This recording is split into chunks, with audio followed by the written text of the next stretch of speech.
अस्सलाम वालेकुम। मेरा नाम डॉक्टर मुख्तियार है और आज मैंने बात करनी है कार्बंकल्स के बारे में, या जिसे हम फ्रंकल्स भी बोलते हैं, बॉयल भी बोला जाता है, फोड़े फिंसियाँ भी बोला जाता है। इसके बारे में बात करनी है कि ये क्यों होता है और इसका इलाज क्या है। जो कार्बंकल्स या फ्रंकल्स हैं, पहले तो फ्रंकल्स बनते हैं, बाद के अंदर कार्बंकल्स बनते हैं। बहुत सारे फ्रंकल्स मिलकर कार्बंकल्स बनाते हैं। तो ये फोड़े फिंसियाँ जो होते हैं, ये एक्चुअली जो हमारे हेयर फॉलिकल्स है उधर का इन्फेक्शन है, और इसका जो ऑर्गेनिज्म है जो ये इन्फेक्शन काज करता है या जो फोड़े फिंसियाँ बनाता है, उसका नाम है स्टेफिलोकोकस ऑरियस। तो उसकी वजह से सारा मसला हो रहा होता है। अब पहले जो होता है, हेयर फॉलिकल जो हमारे बालों की जड़ें हैं, उधर इन्फेक्शन होता है और उधर एक छोटा सा दाना बनता है, और फिर उस दाने के अंदर पस जब बन जाती है तो उसे हम फ्रंकस बोलते हैं।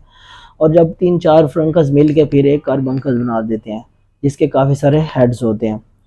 अब इसकी जो अलामात हैं, उसके अंदर एक सुर्ख दाना बनता है, जिसके काफ़ी सारे मुंह बने होते हैं, जो कार्बंकल्स होता है, और रेड कलर का बना होता है। और फिर जिन लोगों को फोड़े फिंसियाँ होते हैं, उन्हें बुखार हो सकता है। उनके साथ ये है कि उनकी जो थोड़ा मसल पेन वगैरह होते हैं, बॉडी के अंदर पेन वगैरह हो सकता है इसके साथ, क्योंकि जब भी इन्फ्लेमेशन होती है, सूजन होती है कहीं भी, तो उसके साथ बुखार अक्सर हो जाता है। और साथ में ये होता है कि कुछ लोगों को अगर यही वाला कार्बंकल्स अगर डीप लेयर के अंदर चला गया, अगर वो ब्लड के अंदर इंटर हो गया, तो फिर सिस्टेमिक हमारे पास सिम्टम्स भी आ जाते हैं। ब्लड के अंदर हो सकता है, पूरे ब्लड के अंदर इन्फेक्शन अगर फैल जाए तो उसे सेप्सिस बोला जाता है। तो ये एक मेडिकल इमरजेंसी है, लेकिन बहुत रेयर केसेस होता है, लेकिन ये हो सकता है, पॉसिबिलिटी होती है।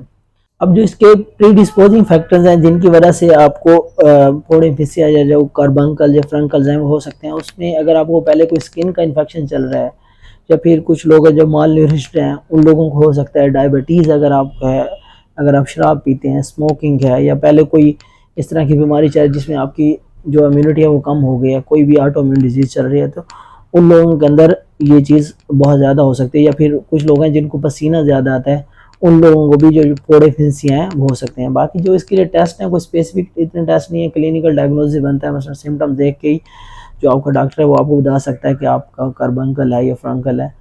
तो इसके लिए अगर कोई टेस्ट है भी सही, तो ब्लड कंप्लीट ब्लड पिक्चर जो है वो आप करवा सकते हैं। उसके अंदर लिम्फोसाइट्स वगैरह को देखा जाता है, तो उनका काउंट बड़ा होता है। फिर ईएसआर वगैरह भी है, अगर कोई काफ़ी देर से इन्फेक्शन चल रहा है तो उसमें ईएसआर वगैरह भी बड़ी होती है। तो ये कुछ टेस्ट हैं।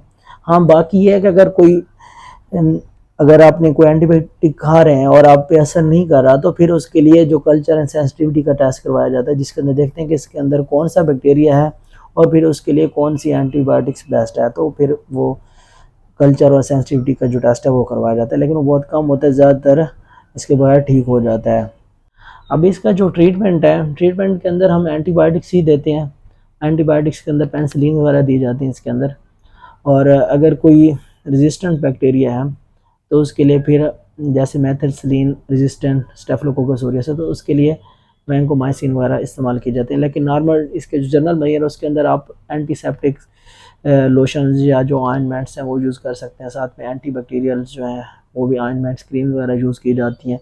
आप सैनिटाइज़र का यूज़ करें, क्योंकि ये इन्फेक्शन एक से दूसरे बंदे में फैल सकता है। जो बंदे को घर में फोड़े फिंसी हैं तो उसे चाहिए कि वो अपनी चीज़ें सारी दूसरों से अलग रखे, क्योंकि अगर दूसरे बंदे को कॉन्टैक्ट में आएगा तो उन लोगों को भी ये फोड़े फिंसियाँ हो सकते हैं, बहुत कॉमन है। और इसका जो सर्जिकल ट्रीटमेंट है, जो बड़ा कार्बंकल बन जाता है तो उसको फिर ड्रेन किया जाता है, इंसिजन दे के फिर उसकी ड्रेनेज की जाती है, और उसके बाद में उसको एंटीबायोटिक्स का भी साथ में कवर दिया जाता है इसके लिए।